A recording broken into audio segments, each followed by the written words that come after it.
Hello, everybody. Welcome to the third of 4 webinars we're doing this fall. My name is Catherine Schulten. And I'm Michael Gonscher. And we are Learning Network editors and also former classroom teachers. And we are really excited today to talk about using the Science Times across STEM subjects in your classroom. And we are joined by James Gorman and Nicholas St. Fleur, 2 New York Times reporters, as well as Sara Rust, a science teacher, who is going to tell you all about what you can use and practical ways to use it. I want to say at the beginning of this webinar that we are not going to concentrate on learning network materials as much as we usually do if you've been in other ones, but every single thing I mention or anyone else mentions on this webinar is available to you via the resources, right, Tony? Yes. Can you tell them where to find that? Yes, so apologies. So that's another widget on the bottom of your screen. If you just hover over, you'll see the word resources, and you basically click on that, and there's a PDF that you can download that's an addendum to the content presented today. Right. So you can just sit back, chill, listen, and you have them all. They're all going to be there. So if you've never been to the Learning Network, this is our site. It's been around since 1998, and our job is to help you teach and learn with New York Times content. We do that in a couple of ways every day, and I'm going to take you very, very briefly through it because we really wanted to give a lot more time to the science reporters today than to us. But one thing that we do is lesson plans for teachers, and the other main thing we do is activities for students. As you might imagine, well, you can look at this screenshot that's from last week when we had quite a bit of science content up. And here's 2 sample lesson plans right here. One on researching and designing solutions to protect endangered species. And the author of that lesson plan is sitting right here to my left, and we'll be talking to you later, Sara Rust. And the other one is something we also do regularly, which is an interdisciplinary kind of content, where something we call a text-to-text, where we take an often taught work of literature, history, science, math sometimes, and match it to Times content that really illuminates it in some way. So in this one, we took the often taught All Summer in a Day, the Ray Bradbury short story, and matched it with these cool set of 360 videos. That, in other words, you can see 360 degrees within them that the Times did with some scientists who are simulating life on Mars. So we invite you to click around and look at those. Our lesson plans really take 2 forms. So of course, we're responding to breaking news and to headlines all the time. So we have lesson plans on things like climate change regularly. And here's the landing page for our climate change resources. And we add to those very, very often. But we also cover things like genetic engineering, or when you see this slide on your screen, the opioid crisis. But we also try to have a little bit of fun on our site. I'm sorry, there's a little bit of lag on our side for the slide, so I think you all are seeing the opioid epidemic now. We also try to have fun on our site, and so we do things like this lesson plan that's about using sports analytics to teach math. Okay, slide, which is not yet up. There you go. Again, you can get all these links from the handout. Or like this lesson plan where we talk about teaching Star Wars across the curriculum. Star Wars across the curriculum. Things like the physics of space battles play a role in this lesson plan. Or what you may want to use this week is our whole set of lessons for Halloween. And we begin that feature. Okay, here we go. We begin those lessons with a whole set of ScienceTake. Spooky science, and we're going to talk a lot about ScienceTake today. So those are all there and available to you. So how do you find all this stuff? Well, if you go to the homepage of our site, you'll see that we have a band for students called Activities for Students, and then one for teachers. And you'll see the green circle, Science and Math. That's where you can find all lesson plans for teachers. But we also do all kinds of things for students every day, all day. And we have gathered, to be fair, our site is mostly aimed at humanities teachers, where it just is. So we have created this whole separate landing page for STEM articles for when we ask students writing prompts, for when we do our weekly film club, or when we do something called Article of the Day that focuses on something that's in technology or health or science or math. So, for example, you can see here what was kind of a viral article for the New York Times, this piece on student anxiety. So, of course, we see something like that, and we use it on our site. And our article of the day asks comprehension questions and also asks kids to make connections to their own lives. But then you can see on the left, there's a student writing prompt about teenagers and sleep. That's always a popular question when we ask it, and we got lots of responses. And there's also a link to our recent film club where we talked about junk food and obesity, how it's transforming Brazil.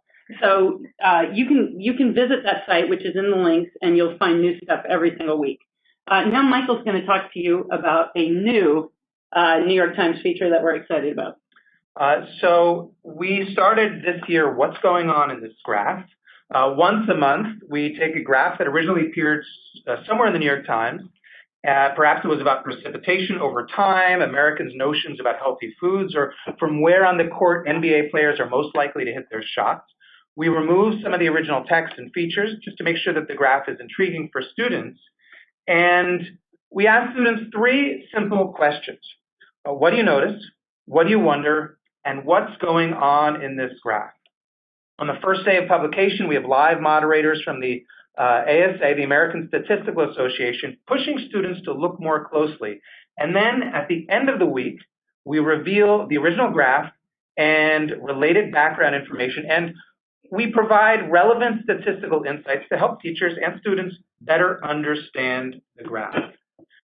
So I'm about to turn you over to the 2 Science Times reporters, but I just want you to realize we're really focusing on 2 major features of Science Times, and we picked these 2 because we hear from teachers all the time that these are the 2 most easy to weave into the curriculum on the fly. That you don't have to plan ahead, that these are just fascinating to kids right away. One is Trilobites, which the Times calls fascinating morsels of science, and it's morsels because they're short articles, but they run the gamut of topics and kids love them. The other one is ScienceTake, which many of you may know better because I believe it's pretty much out there in the teaching community. We hear from teachers all the time that they love it.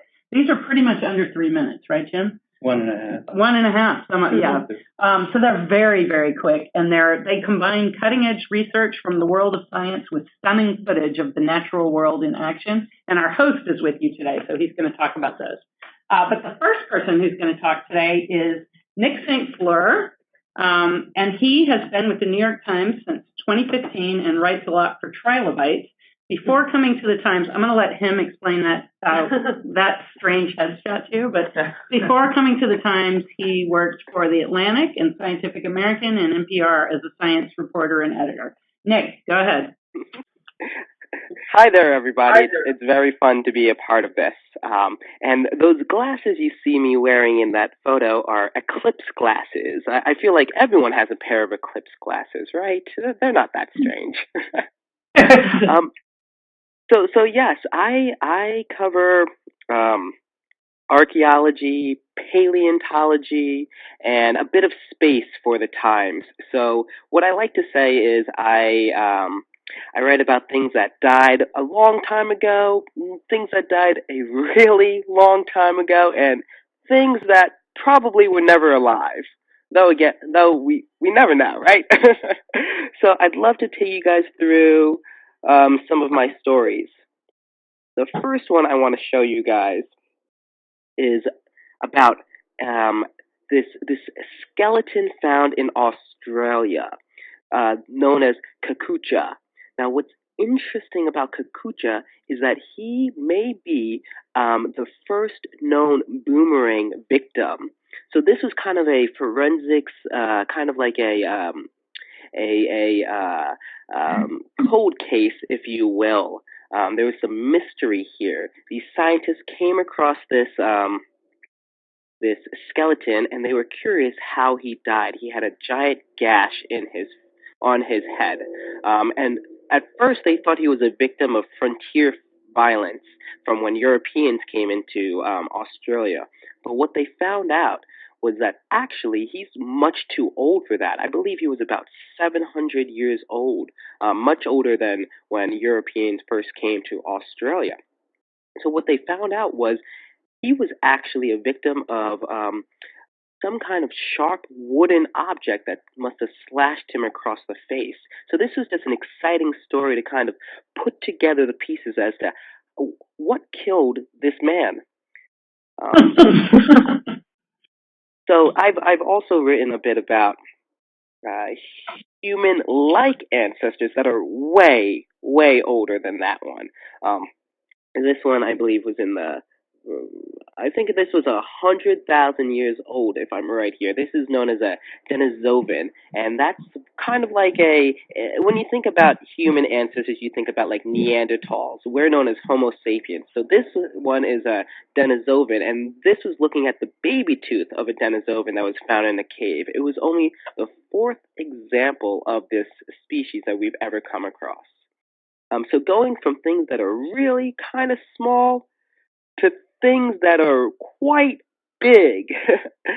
So I also get the chance to write about animals every now and then, and this one is about probably my one or two favorite animals, the blue whale. And anyone who's ever thought of a blue whale has the same question: how did they get so big? There's been a number of theories and hypotheses that scientists have put out there, and this one's adding to that kind of literature of how they got so big.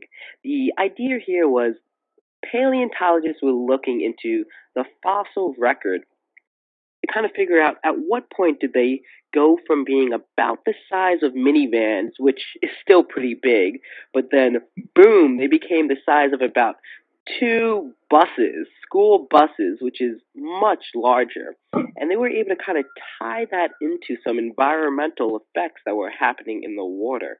A bunch of nutrients gathered together so that their prey would eat those nutrients, which allowed for a feeding frenzy for these whales. So it kind of supported their bigger sizes. So going from things that swim under the water to people who travel to islands across the world. So I did a story looking at Easter Island, which you guys are familiar with. Has the iconic stone heads.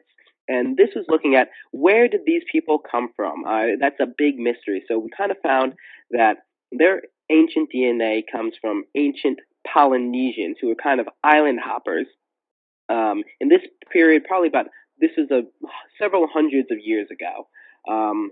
It was interesting because they were wondering if they were Polynesians or South Americans, and this is showing that before Europeans got to the island, it was mostly Polynesians. So going from people who took rafts across the ocean to people who take big ships that unfortunately sometimes sink. So this was a story looking at a very famous shipwreck, the Sara shipwreck, which some of you may have heard of because this was from back during the Roman period, so about 2,000 years ago. But it yielded a device known as the Sara mechanism, which has been thought of as the oldest computer. What was interesting about this story, where for this case, one of the people, the guy actually you see in the photo right there, the marine archaeologist, had contacted the Times saying, "Hey, we have a new finding coming out. Would one of your reporters like to report on this?" And it got passed over to me because it's just such a fun story to kind of work on. So sometimes with my stories, the researchers reach out to us. Sometimes we find them ourselves. So he found this bronze arm down there. And what was interesting about the bronze arm is that it showed that there are more statues down there than they thought. This ship was kind of known as a Titanic of its time, with a bunch of goods. But now those goods are strewn all over the ocean. So I also get to cover mummies sometimes. And this is looking at mummies in an ancient Lithuanian crypt. But it wasn't just the mummies I was interested in. It was what was inside them. We were looking at their medical secrets. So we were kind of doing checkups on mummies. So I was speaking to researchers from across the world, not just in Lithuania, who use mummies to kind of learn about the history of diseases, whether it be smallpox or whether it be this thing called variola virus. It's just all over the place. It's really interesting work, and it's just cool dealing with mummies. So next, I'm going to ask you guys a question. So we're going to take a couple seconds to look at this. So when you answer this poll question, please be sure to click inside the box here. The question here is, did you watch the eclipse this summer? If you're from the United States, you know this was a big deal. So we're going to take some time to kind of answer this. I'll give you guys a couple more seconds, whether you saw the total eclipse, the partial eclipse, or whether you watched it online, or if you just didn't get the chance to see it at all. Okay, we're going forward now. Oh, wow. A lot of you saw the partial eclipse. So you guys were probably wearing those solar eclipse glasses you saw me wearing in the beginning But there. did not look as stylish as you, Nick. I first learned about the eclipse over a year ago. And it was just the big story that I was getting excited to cover. So if you saw the partial eclipse, you join a group of about 215 million Americans who also saw the partial eclipse. That's almost 90% of all American adults, 9 out of 10 people. This was a celestial Super Bowl. Okay, this was huge, and I got to actually travel to Southern Illinois to see it. So this is kind of looking at some of our coverage. We had reporters all over the country in something known as the line of totality covering this eclipse. I was fortunate enough to go to Carbondale, Illinois, which is kind of a small city, small town, but they were getting ready to get over 50,000 people coming in just to see this event, and it was spectacular. I was in a football field, they had a stadium, and it was just great. And as one of the people said, Mr. Bayer, he said that in Carbondale, basically, they didn't have a choice. People were going to come here to see the eclipse no matter what, because they were on the path of totality. They were going to experience the eclipse for a magnificent 2 minutes and 38 seconds. Just purely majestic 2 minutes and 38 seconds here. And they're in the line for the next total solar eclipse. So getting ready, I spoke to a bunch of eclipse chasers. I spoke to one guy, Mike Kenchanakis, who had seen 11 of them. He said, this is the most awesome astronomical event there is, period. You'll never, ever forget it. And I'm telling you, that was true. When I saw it, unfortunately, there was a bit of a cloud for a bit. We were in a stadium with 14,000 people. There was a cloud, so I got it for 2 minutes and 38 seconds. Of those, we had 2 minutes and 36 seconds when we couldn't see it. But those 2 seconds right in the beginning and at the end, when we saw totality, when the moon blocks the sun, was outrageous. I mean, there were so many people who got to experience this. I spoke to a guy who had seen 66 total solar eclipses in his life, and there were people who were involved with citizen science during this event. Which means that they got to do some experiments during totality. But for me, those moments beneath no sun, that was a touchdown for me. That was the greatest victory you can really get. It was spectacular. All these football metaphors for your scientific endeavors. Celestial Super Bowl as touchdown. You can see, I was at a stadium, so it was just being there with so many people cheering at once for the sky. It was incredible. Thank you, Nick. And so next up we have Jim Gorman, who's been at the Times since 1993, is an editor of the New York Times Magazine, deputy science editor of a personal technology section, outdoors columnist, science columnist, and editor of Science Times. He's also, as Catherine mentioned before, the host of ScienceTake. And in this picture, which comes from a recent ScienceTake feature, he's being nipped not by a dog, but by a wolf puppy. And he'll tell you about that. Yes, that's. I'll get to that at the end. I'm kind of the unofficial dog reporter at the New York Times, and that kind of includes wolves. And I'll talk about this story when I get to it. First, So I want to say I'm really happy to do this because I love science teachers. I get the best letters and email and always have. I've been doing this for 45 years, writing about science. Science teachers are the best, in my opinion. So you have a little Valentine there. I do two different things here.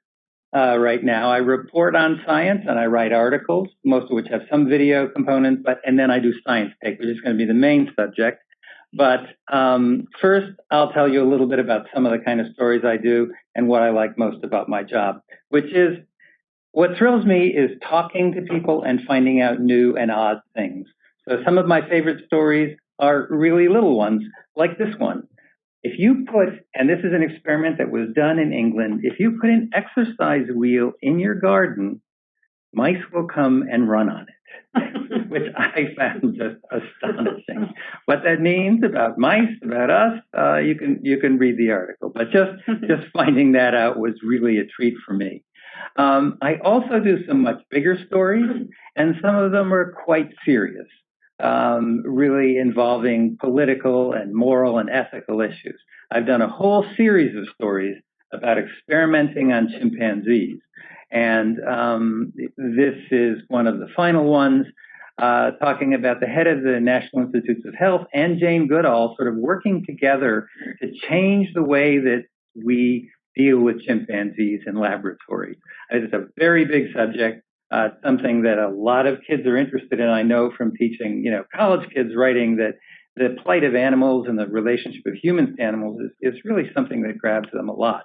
I get to go on adventures as well sometimes quite interesting adventures out on the road. In this case, the road I was on was the road that's traveled by ice road truckers, if you've ever seen that show. This is the Dalton Highway. It's a 500-mile highway in Alaska, and I drove all of it from Fairbanks to the Arctic Ocean and back looking for bumblebees. Arctic bumblebees? Is that possible? Yes. Again, it's in the story. And I sometimes get to have indoor adventures as well. For a while, I covered neuroscience, and one of my adventures in neuroscience was spending, over the course of a day, probably about 6 hours in an MRI machine. So everything about my brain was scanned, and I hope this contributes to science. I won't tell you what they found, but that is my brain you're looking at. So I just want to make that clear. Now, the next thing I'm going to talk about is ScienceTake, and I'm just going to throw one out there at first about frog spit. And another. Actually, I don't want to burst a bubble, but all saliva is non-Newtonian. What that means is that when it's forced to flow quickly, its viscosity or stickiness changes. Researchers at Georgia Tech wanted to know the nitty-gritty, or actually the sticky, details of why the tongue snatch works so well. They used high-speed video, tests of both tongue tissue and saliva, and computer simulation. They found that frog saliva loosens up and flows freely on impact, all over the cricket. The saliva quickly reverts to being really sticky before the frog reels the cricket in. Finally, it loosens up again under the force of swallowing to unstick the cricket. Why do we care? Well, one reason to study this is that soft robots are a hot research area. And how is a soft robot going to grab things? Maybe like this?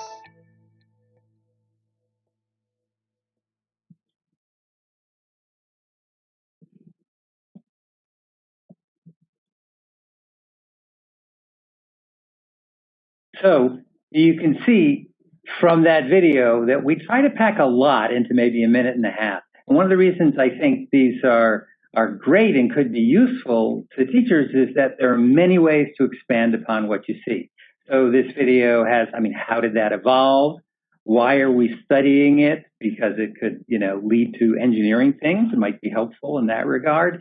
And the best thing of all, the idea that saliva is a non-Newtonian fluid. That to me, I just love that phrase.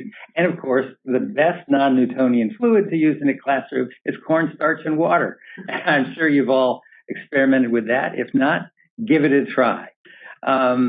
We do a lot of other things in science for ScienceTake, and one of the things we concentrate on a lot is animal intelligence. Now we know how intelligent apes. We've come to realize how intelligent they are. Chimpanzees, monkeys, crows are incredibly intelligent. There's an Aesop's fable about how a crow raised the level of water by dropping stones into a vase to get a treat that was floating on the water. And in fact, they can do that. There are many kinds of animals that are really intelligent. And one thing you might not expect is that bees and insects are one of them. Small brains are big these days. Researchers are peeping into the brains of fruit flies, studying how ants find their way home backwards. And don't forget bees. Honeybees can tell each other where nectar is by wagging their behinds, sort of like twerking a shopping list. We knew that. But did you know about bumblebees that can learn to pull a string to get a treat? Or even better, some of the same researchers who worked on the string trick at Queen Mary University in London have taught bees to push a ball to the center of a platform to get a treat. That's a totally new behavior. The bumblebees learned by watching other bees. That's called social learning, and that's often associated with much bigger brains. Monkey see, monkey do. They also learned from watching a plastic bee on a stick. And they learned from watching the ball move seemingly on its own, pulled by a hidden magnet, although not as well. It seems that the question is no longer, what can small brains do, but what can't they do?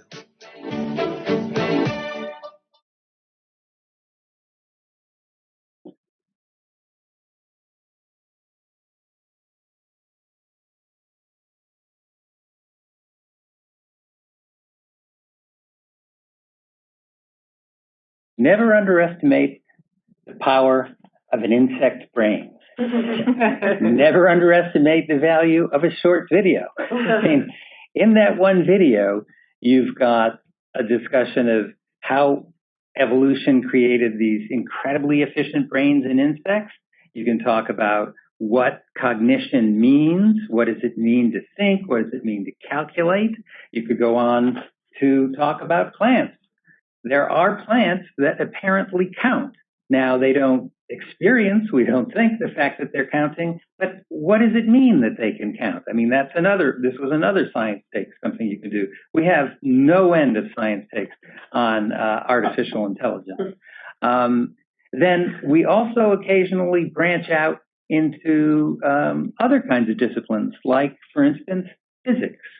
This is the chain fountain explained, which I always wanted to call fountains of change. And the chain actually rises out of a bunch of coil chain in a container, and it looks like magic. But there's actually a perfectly good physical explanation for it. And so we've got all kinds of subjects. We have the physics of popcorn popping, the physics of lassos, rodeos, we have chemistry, and sometimes we just go for the puppies. And this comes back to the original slide. And I do a lot of stories about dog evolution, the difference between dogs and wolves. And this story, I followed the raising of wolf puppies in captivity to try and figure out what the genetic differences are that make dogs so friendly and wolves not so friendly. Now, the thing about wolves is you can socialize them so that they're okay with people, but no matter what you do, you can't turn a wolf into a dog. Yeah. And yet, scientists say they're in the same species. So what is that all about? What are the genetics involved? What does that mean about how you train things, what the genetic contribution is, how similar very different things can be? And I would like to say that the reason that I did this story was for the scientific interest and the importance of it and advancing the general knowledge of the public of so on and so forth. But I got to hang around with wolf puppies, hold them. I got to let them scramble all over me. And if I'm honest, that was a big part. Yeah, Thank you very much. Thank you, Jim. We go back to his original description of himself as the unofficial dog reporter at the New York Times, which is a pretty dreamy gig, I would think. The best. Okay, you're about to take your last poll, and this one you have to think a little bit more than for the first two. This is something you might do with your students. You could ask them to write a caption, for example, but we're doing it as a multiple choice quiz. Please look closely at the photo you should all have on your screen now. This was recently the illustration for a Trilobite story. And I'm going to read you 4 choices, and you're all science teachers, and you're going to get it right. But I'm just going to read them to you anyway. As soon as I finish reading them, I'll click to the poll where you can actually choose. But I want you looking at the picture when I say the headline. Does this picture illustrate fish depression is not a joke? Giant squids, giant eyes, but rather small brain lobes? That's choice 2. Choice 3, decoding octopus species one wart at a time? Or number 4, 500-million-year-old worm was an undersea architect. Go ahead and choose. And again, you've got to click into that slide, and I think you have to use the bar on the side to get to all 4 choices. So which one does that picture illustrate? You can answer for yourself, but think about how your students might answer too, based on what they understand. All right. Are we ready? Has everybody answered? Okay, let's see how you did. All right. Oh, it was trickier than I thought. The answer is actually number 2. That is a giant squid, but I purposely picked an octopus because I think, and maybe Jim can say why, are they not related? Or are they confused for each other sometimes? Well, people often confuse them, but there is some connection, but they're pretty different. Pretty different. All right, guys, it was the giant squid. Now you've got links to all those articles, so you'll go and read it, and then you'll learn more. Oh, I stuck this slide in at the very last minute, but that goes to the fish depression. Yesterday, when I was making this webinar, I happened to go onto Twitter, and I saw that a teacher who she writes for our site regularly, and she teaches English, but she loves science. And I saw that she was having her English students debate pet ethics using this article, Fish Depression is Not a Joke. And she tagged both us and the author of the Science Times article, who's named Heather Murphy, and said, my students got into a heated argument over this, and it was great. And she described what she did, and Heather Murphy got into the conversation. So I put this in here to encourage you, if you do talk about the Times in your class, we're on Twitter all the time, and we would love to know what you're talking about, although there is no guarantee I won't then capture it and throw it into a webinar, so be warned. Now I'm going to introduce to you Sara Rust, who is going to make this very practical. She is a former science teacher and now an instructional coach who writes lesson plans for us and has all kinds of ideas for how to use the Times in your classroom. Great. So it's so great to be here and to get to hear the reporters speaking about their work. I've been really passionate about this idea that scientists are not just stuck in a lab, and they're definitely not stuck in a textbook. And I think often our kids think that that's kind of where scientists live. So scientists explore and they read and they write and they communicate what they find and they contribute to discussions on things like ethics and research and global issues like climate change. And I really have found that the Times opens the door for students to see all these different ways in which scientists actually act in the real world, and also to provide models of the really lively and engaging kind of writing that I think we all want our students to emulate about science. So it's really powerful to see this. And I think that listening to Jim and listening to Nick talk about their research, you can hear the passion for it, and how great would it be if we could kind of capture some of that with our students. So one possible entry point I just wanted to start with, and this is a lesson plan that is published, really last year, that you can, you'll have the link to it, is just on using the Trilobites section that Nick started to talk about in your classroom. So a lot of teachers say, I have so much content to cover, and especially if you have like a standardized test or something that you're kind of preparing kids for, you have so much to do.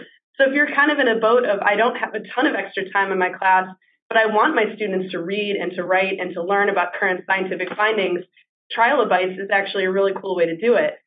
There are more than 300 articles at my last count, and new ones are published on a regular basis. So this, again, can be just a section to kind of get your kids invested a little bit in the world of reading about science. So Trilobites articles, and you're going to see there's a little bit of a lag with the slides, but here you can see some images that came from recent Trilobites articles.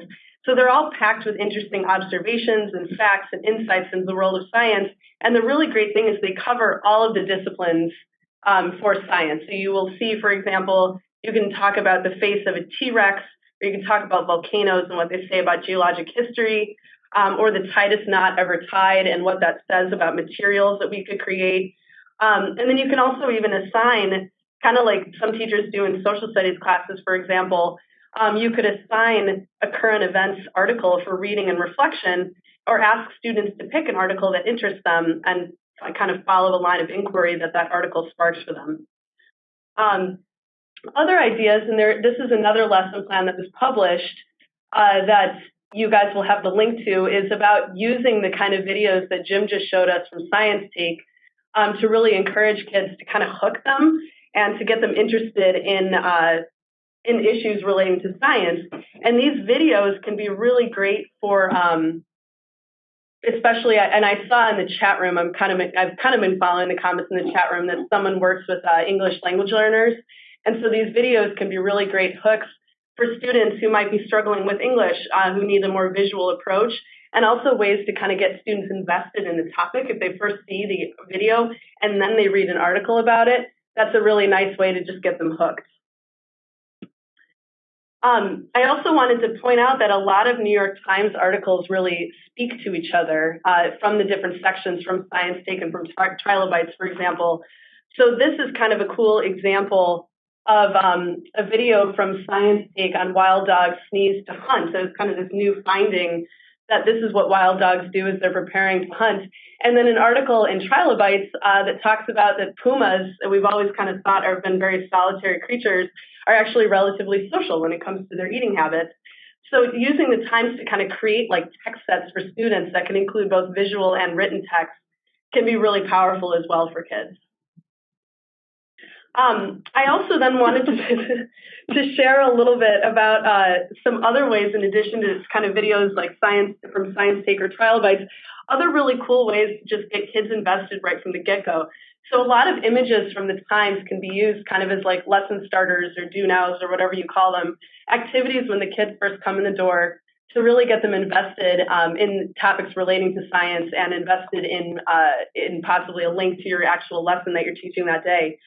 So, for example, this is a diagram on calories from cannibalism that I could definitely imagine sparking some interesting conversation.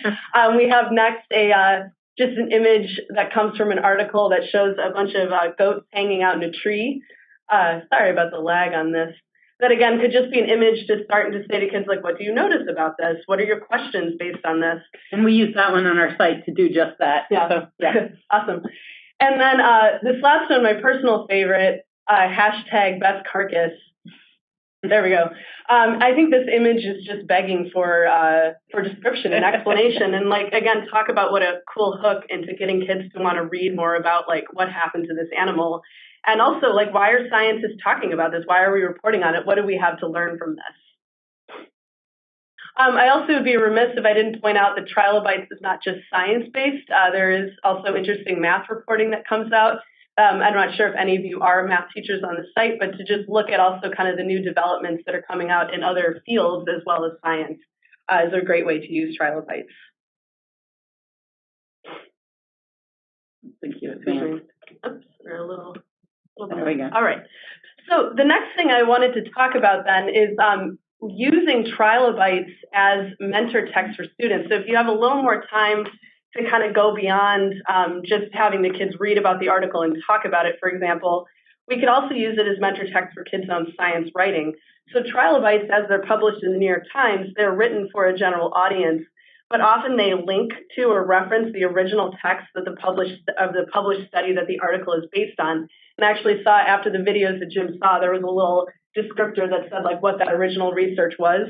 So here, for example, for physics teachers out there, is a Trilobites article on water is the real force behind breaking a bottle with your bare hands.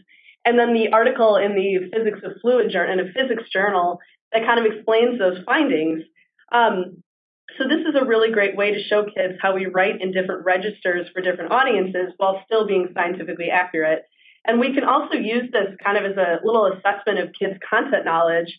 So I'd argue, we might have all as teachers had the experience of kids being able to answer multiple choice questions on a test, but then you ask them what is climate change? And they're like, I don't know. But somehow they got an A on this test. So we can really see, do they understand the content well enough to explain it to their peers and kind of fellow scientists in the classroom and the teacher? And do they understand it well enough to explain it to a fifth grader, to explain it to a general audience who's never heard of climate change or doesn't really understand it, or this concept in physics? So by asking them to write in these different registers and for different audiences, we can really see what they know. And again, we can get students to practice being science writers, so they can, again, look at those Trilobites articles and see what are writers of science doing, and how can I kind of emulate that so that my writing of science doesn't fall into the trap of just dry prose that's not very lively and engaging. So they can really look at this, again, as a real mentor text. I also wanted to talk about the shift to the new science standards that I know some states have already jumped into this, and other states like New York are kind of just beginning the process. But these new standards can really be used, or Times articles, can really be used to help dive into these standards and to help students launch investigations into phenomena and serve as a resource base for students as they inquire and learn about science in the real world. So one example here that that there's a lesson plan that I wrote that's published on the Learning Network, and I'm going to be planning on writing other lesson plans for other standards across different disciplines, it's a life sciences standard, and it talks about designing, evaluating, and refining a solution to a problem. So the Times has done a ton of reporting on endangered species. Here are some amazing visuals that could just be used right off the bat. Whoops, I went too far. Yeah. Right off the bat to really engage students and hook them. We should go back and just... Yeah. Sorry about that. I'm ahead of myself. So students can take a really close look through the Times articles at what people are already doing to try to address a problem like the effect that human activity has on endangered species, and then really build on this knowledge to create their own approach. So in doing so, they're acting as critical thinkers and real scientists, and again, really moving them out of textbook learning. I also wanted to mention that a lot of Times articles can be used as kind of a jumping off point for some interesting citizen science work that Nick kind of alluded to earlier when he talked about the solar eclipse, where students can take an even more hands-on direct approach to applying their understanding of science in places as close as their own backyard. And do we have time? Yeah, just very quickly, the Kits Want Food image that you see there. Earlier I talked about Sara Rust, another Sara who writes for us, the one who did the fish depression. Again, she's an English teacher who's just interested in biology.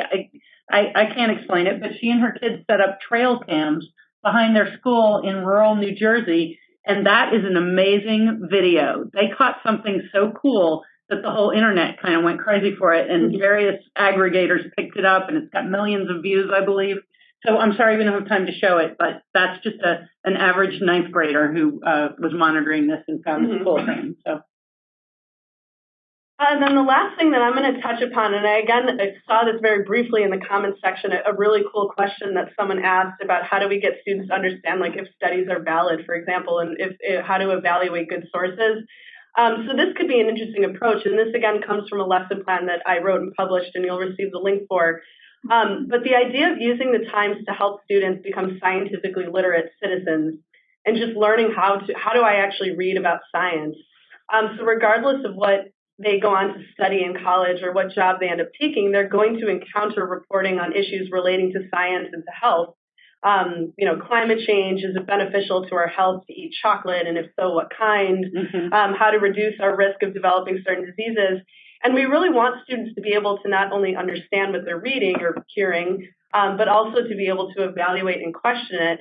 So on your screen, you'll see there's an interesting example of an article from the Times that kind of hinted at this possible new study that maybe it's not such a big deal if you don't floss.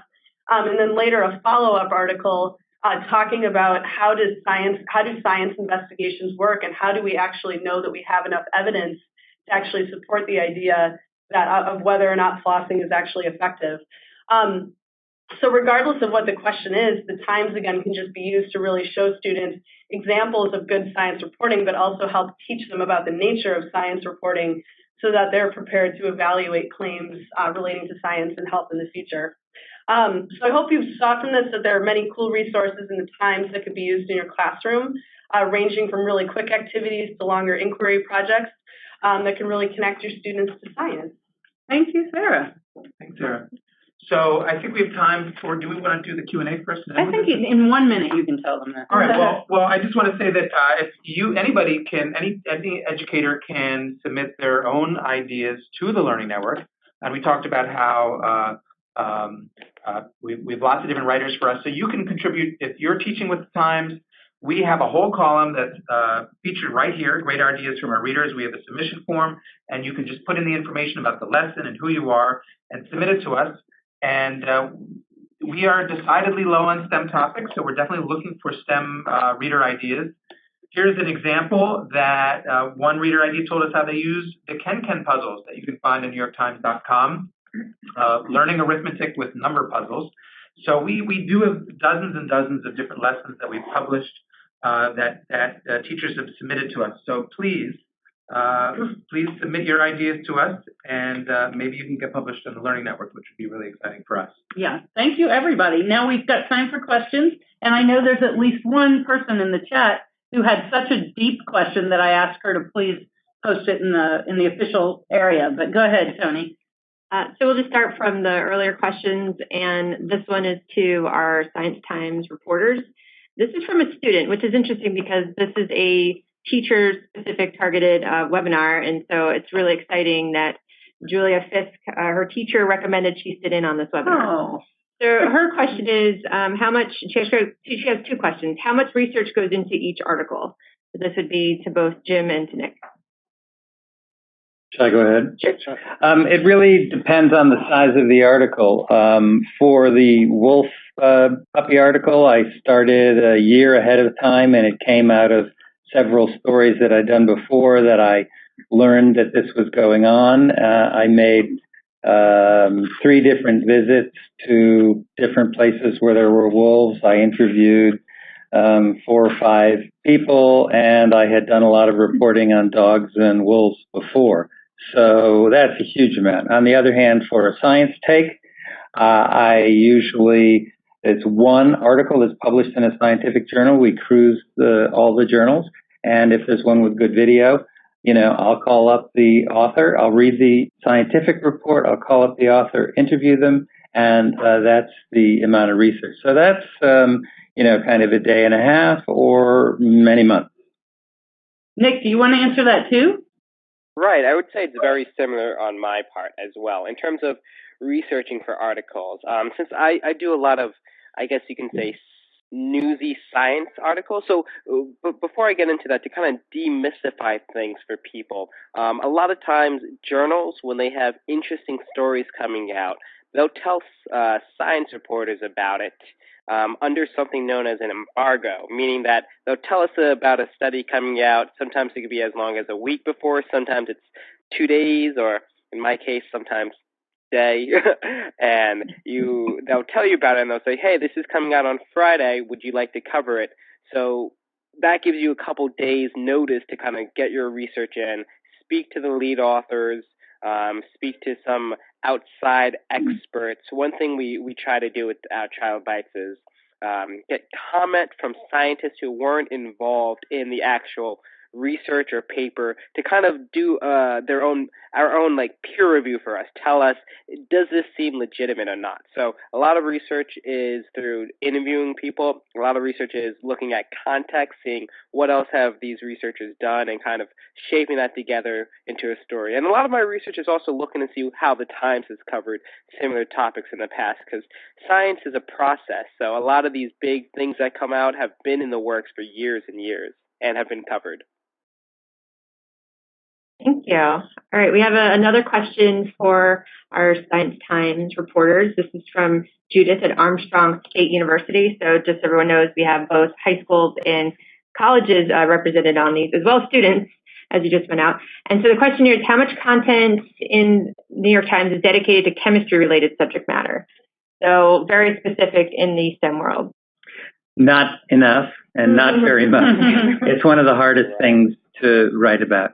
We do occasionally, I think there are a couple science takes that focus on chemistry involving water droplets and how they interact with each other, but it's one of those really tough subjects to write about. Nick, you do some chemistry? Yeah, in all honesty, the most chemistry I cover is when I'm writing an obituary when some Nobel Prize winning chemist passes away, in which case I need to get a whole semester's worth of chemistry down in a couple of days, which is funny. It's funny, I was doing an obit not too long ago, a chemistry one, and I'm speaking to this guy, and he's like, "Don't worry if you don't get this. Remember, this is Nobel Prize winning chemistry." I get a little bit in. We could definitely do some more coverage in TrialAdvice as well. A lot of the times, chemistry tends to be more on the basic level, and by basic we mean as in it's a smaller step, which tends to not be as appealing to our audience. So that's why chemistry tends to be undercovered, I would say, along with it is tough to cover. But it's definitely something we would like to do more of. All right, thank you. Our next question is from Christine at Sam Barlow High School. She says she teaches ELL and English to mostly Hispanic students with a sprinkling of other language backgrounds. My question is about encouraging mostly Hispanic young women in high school to consider STEM careers. I'm an immigrant myself, but non-Hispanic. I'd love your advice. So I open that up to all the panelists. If I could kind of take this, I'll take this a little because it's funny. So my girlfriend she's Hispanic and she is a PhD student right now at Stanford studying cellular biology. So this is something that she's very passionate about. Diversity in STEM is something I'm very passionate about. And I feel a lot of that comes from finding mentors in the field. If you can find people who kind of look like them, who are doing science that they might find interesting, who could maybe do a guest lecture, would be super helpful. I know in terms of when I was interested in science growing up, just seeing, having mentors who looked like me was super helpful as well. Another thing about a lot of our articles on the Times do get translated into Spanish as well. So in terms of kind of maybe opening up the people who want to read some of our articles, maybe asking them to share it with their parents in case they have parents who may not speak English, or in case they want to speak to show it to some of their younger siblings. I would totally take advantage of that option as well. That's a great answer, Nick. Thank you. And also, our articles are often translated into Chinese as well, just so you know, those are the two languages. Anybody else want to add anything? I guess I would just add quickly in the short amount of time we have remaining that it's really, I think if you find out what matters to these students, and often I found with students when I worked in the city in Manhattan that sometimes just connecting it again to their backyards to say we have to learn about this big topic of pollution, for example, and it seems academic, but actually it exists right here. So really connecting it to experiences that they've had, so that they can see there could be something in this for me to pursue in the future for me and my community can also be very powerful. All right, so we're out of time, but we do have a log of all the questions that were asked, and we will try to respond as expeditiously as we can. And I just want to thank everybody for being the audience with us today, and thank all the presenters. And I want to make sure not to forget to mention that we have another webinar coming up on Wednesday, November 8th, called Ripped from the Headlines and Applied to the Classics, pairing off-and-top literary and history text with Times articles and multimedia. I think it's also important to mention that you can tell your colleagues and friends about that webinar, and you can tell them about this particular webinar. It's available on demand using the same link that you used to register, and I think that doesn't go away. They can register whenever, and they can watch it whenever. They can even take the poll questions later on, and if you didn't finish the poll questions today, you can take the poll questions as well to get the certificate. So thank you very, very much. It's been a pleasure. Yeah, thank you.